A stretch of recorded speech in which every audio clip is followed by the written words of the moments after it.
Ngayon, mga kababayan, totoo nga talaga itong sinabi ni Amy Marcos, mga kababayan. Bakit?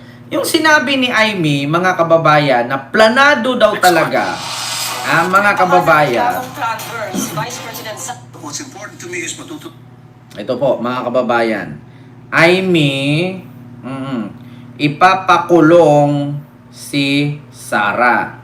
Ito pakinggan ninyo mga kababayan. ng paaresto ng International Criminal Pinagdududahan ni Senator Amy Marcos ang appointment ni Boying Rimulya bilang bagong ombudsman. Actually, mga kababayan, gusto ko lang pong in my own point of view ito, in my own opinion ito, reaction ko ito. Alam niyo, sa totoo lang, ito si Amy, dapat dito kasuhan din yan eh. Bakit? Alam na ni Amy lahat ng sikreto ni Sara. Alam ni Amy. Biruin nyo, hindi pa nag-umpisa itong reklamo dito sa ombudsman ng Civil Society Group. Hindi pa nag-file ng affidavit si Madriaga.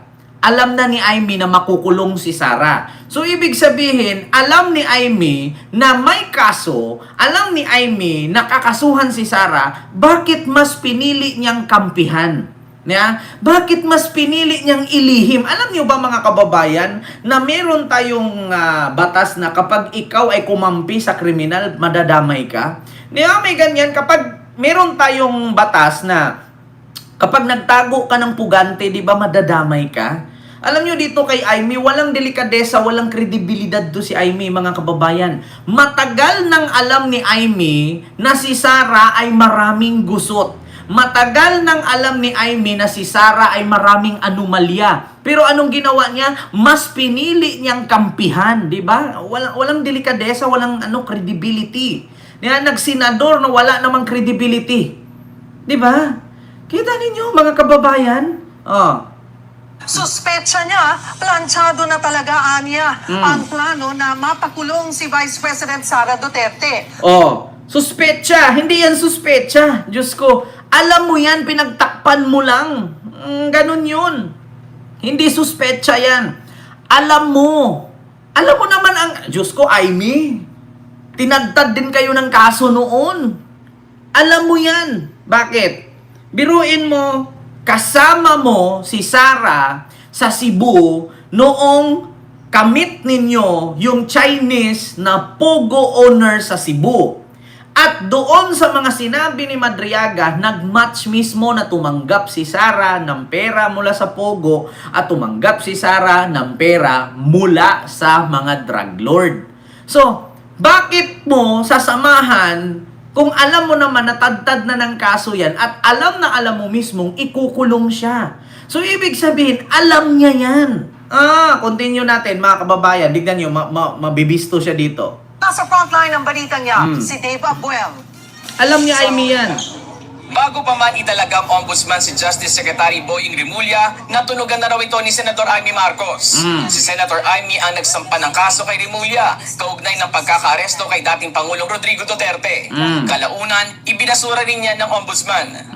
Kasi nag-tumbling ang ombudsman. Nag-tumbling para i-dismiss yung mga kaso. Dismiss kagad, lahat baseless.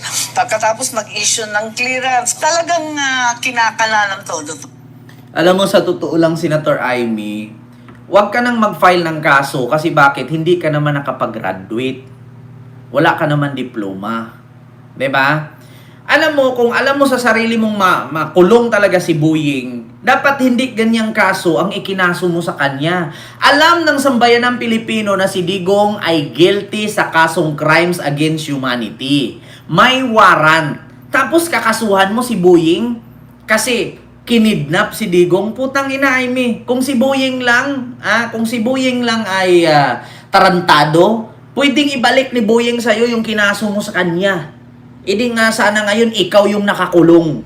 Di ba? Kung si Boying lang gahaman sa power, gahaman sa pwesto, kung tarantado si Boying, lahat ng mga nagkakaso sa kanya, pwede niyang balikan yan.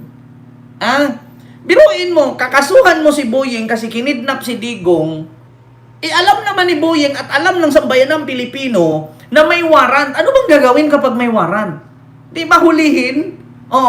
At saka hindi ka naman bibigyan ng warrant kung hindi ka hinatulan at hindi ka guilty. Di ba? Napakasimple lang yan. Hindi ka mababaan ng warrant kung ang mga ebidensya ay putyo-putyo. Alam ni Amy yan kung anong ibig sabihin ng putyo-putyo kasi ganun siya. Yung inasimbol, asimbol yung itsura. Oo, putyo-putyo ang tawag dyan. Di ba? Continue natin. Tingin ng senadora, pinaplano talaga ang pagpapakulong kay VP Sara Duterte. So, paano mo sinabing tingin na planong ipapakulong? Ikaw nga mismo ang may sabi. Ito mga kababayan. Anong plano? Ikaw nga mismo ang may sabi. Tingnan nyo, mga kababayan. Ito, pakita ko sa inyo Sara, tad ng kaso. Tingnan nyo. Ang katotohanan Mm. ay Mm. maraming kaso nakapila Oh. kay VP Sara, no? Wag ka nang magmaang-maangan, Amy. Na plinano ni Buying na ipakulong si Sara. Ma'am Tet, hello po sa iyo dyan, ma'am. Wag ka nang magmaang-maangan. Ikaw mismo nagsabi, Ang dahil-dahil niyang kaso. Oh. At hindi natin masasabi Oh. na kumbaga walang accountability. Magaling sa bunganga niya. Ang sarap mo pakainin ng papel, Amy. Apakasinungaling mong hayop ka, kahaba-haba ng baba mo, kaya hindi ka binigyan ng magandang hitsurang hayop ka. Siya na mismo nagsabi, hindi natin masasabing walang accountability kasi tinaddad ng kaso. Tapos ngayon, pagbintangan mo si Buying na sinadya na gawing ombudsman si Buying kasi ikulong si Sara. Ikaw mismo may sabi, galing mismo sa bunganga mo na ang haba ng baba mo na hindi po pwedeng walang accountability. Sabi na kumbaga walang accountability. Marami pa rin pananagutan. Galing sa bunganga mo yan. PI kang kininam. Kasi ang dami pa rin kaso. Nakita naman ninyo sa COA, isang katutak pa ang kaso sa COA, disallowance regarding the confidential funds, nakatenga pa rin yan on appeal before COA Commission. May 3 petisyon tungkol sa confidential funds. May 3, may COA, may DepEd, may confidential fund. Hindi pa si Buying ombudsman yan. Pag humalaw yan, Amy, kulong si Sara. Magsisinungaling ka pa si Buying papagbintangan mo? Hindi pa ombudsman si Buying yan, naka-file na yan. Tapos ngayon dinagdagan pa ng panibago ng civil society group. At talagang tad ng kaso, talagang kung walang anomalya, talagang hindi makakaligtas. Sa Supreme Court. So tuloy-tuloy pa rin yan. Tapos may COA proceedings sa 2023 confidential funds about OVP. Alam mo pala na ganyan ang kahinatnan ni Sara. Alam mo pala na ganyan ang bagsakan ni Sara. Bakit pilit kang dumikit? May gusto ka ba kay Duterte? Hindi na ba tumatayo yung titi ni Manutok? Na rin ang DepEd. So, hindi kumbaga makakaligtas kung may anomalya man. Sa kanya mismo nang galing. Hindi pa si Buying ombudsman yan, sinabi niya yan. Hindi pa ombudsman si Buying. Bakit ngayon si Buying ang pag-initan mo? Bakit? Kasi si Buying hindi nyo kaalyado? Bakit? Kasi si Buying hindi nyo mahawakan sa leeg? Kung kaalyado ni si Buying, malamang sa malamang, hindi ka magaganyan. Di ba? Mukhang planchadong-planchado na. Kung hindi makakalusot yung impeachment, ako, ang plan B, diretso na tayo sa plan C. Planchado na ang lahat. Naninindigan naman ng Malacanang sa pagkakatalaga kay Remulla bilang ombudsman. Hindi raw ito para tugisin ang mga kalaban sa politika. There's always a process and a very stringent process required under our constitution, and then Secretary Remulla went through that process, and he was vetted by the JBC and appointed by the president. So I don't believe there is basis to that concern. At the end, di ba, mga kababayan? So sa madaling salita, isa lang talaga masasabi ko. Magpapalit yun talaga ako pag nakulong si Sara. Mark my word. Yung malaki talaga, yung crunching-crunchy yung balat. Alam mo yung paghiwa mo pang ganun, umuusok pa. Putang ina, ang sarap. Inaantay ko yan. Inaantay ko talaga yan, mga kababayan. Alam nyo yung mga bobong DDS, mahihirap, walang pang lechon, walang pang sports car, bobo pa rin. Diba? Naku putang ina. Excited na talaga ako, mga kababayan. Excited talaga ako. Kailan kaya makulong si Sara? Pag nakulong talaga, I'm sure mga kababayan, magpapalitsyon talaga ako. Mark my word. Ang sarap magpalit. Diyos ko. Sisi, wala yung lechon na yan. Si Mima nga, inuperan eh. Sisi, wala yung palitsyon na yan. Magkano lechon nga? 10,000, may lechon ka na. Si Mima nga 70,000 plus 30,000 plus kundo. Gawin kang angkor sa SMNI. Potang ina, Mima. Dapat tinanggap mo yun, Mima tapos birahin mo ng birahin si BBM. Saan ka pa? Tapos, pag nabayaran ka na unang payroll, ikanta mo na. Diba? Ngayon, dapat yan ang inano ni Senator Robin. Of the day, after the president receives the recommendation from the JVC, it's still the decision of the president. Chupayeng, Ang hilo po. Liberal Party, Ang umaasa Vanilla makakuli Ice. ni Remulla ang mga korap.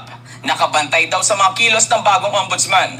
Si House Infrastructure Committee Co-Chairperson Terry Ridon naniniwalang mapapatatag ng appointment ni Remulla ang pagkakaroon ng accountability, lalo sa mga sangkot sa korupsyon sa flood control. Isusumite raw nila sa ombudsman ang lahat ng transcripts, dokumento at mga ebidensya ng kanilang hearing. Agad namang kinondena ni Davao City 1st District Representative Paulo Duterte ang bagong posisyon ni Remulla. Pero dahil sa dami raw ng problema ng mga nakaupo ngayon, kailangan nila ng tulong para mapagtakpan daw sila. Yan ay kahit na tila pangungutya na ito sa konstitusyon. Pangungutya sa konstitusyon or mabisto lang yung mga tinatago ninyong sikreto? Diba? Ay nako, Diyos ko, mga DDS. Huwag nyo nang ipaglaban yung utak ninyong mga kabubuhan. Alam nyo kung bakit? Sa totoo lang, hindi nyo ba napansin, kadalasan sa mga Duterte, pag pumutak, bumabalik sa kanya. Bumabalik sa kanila. Diba? Napansin nyo yun? Kaya sa totoo lang mga kababayan, matagal nang alam ni Aimee, itong mga katiwalian ni Sara, tinago niya lang. Ang tawag sa ganitong politician, walang credibility. Sinungaling. Alam naman natin yan mga kababayan na ang sinungaling, kaibigan ng magnanakaw yan. 'Di ba? Ang magnanakaw, kaibigan ng sinungaling yan. Hindi na tayo magtaka, kaya nga sila nagsama-sama eh. 'Di ba? May pa Duterte Black pa kayo nalalaman, pareho naman kayo mga sinungaling, pareho naman kayo mga pangit, pareho kayo mga magnanakaw. 'Di ba? Pansinin nyo, kada putak ng mga Duterte, bumabalik sa kanila. Putak ng putak. Ayun. Ano nangyari? Bumabalik. Si Pulong, putak ng putak. Ayun, tatakas na. Bakit? Kinanta na ni Madriaga na si Madriaga daw ay inutusan ni Manscarpio na kunin ang droga sa loob ng magnetic lifter. Nako, kita nyo mga kababayan? Isa yan, mga kababayan, sa issue na kinasangkutan ngayon, mga kababayan, na itong si Pulong, kaya may balak itong mag-world tour. Bakit? Mga kababayan, no? Wait lang